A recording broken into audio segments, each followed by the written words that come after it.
Olá, eu sou Cleide de Paula, coach de alta performance e estou aqui para deixar para você a 7ª dica das 10 coisas que mulheres bem-sucedidas fazem antes das 9 da manhã.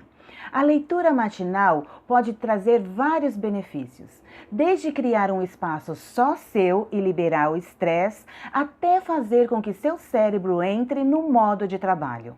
É muito importante ter um tempo só para si.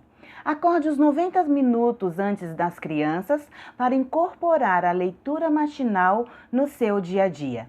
Isso ajudará você a enfrentar melhor o dia que tem pela frente. Então está aqui a nossa 7ª dica, Elas Leem. Se perdeu as dicas anteriores, assine o meu canal para ter acesso a todas as dicas anteriores e receber as próximas. Um forte abraço e até amanhã!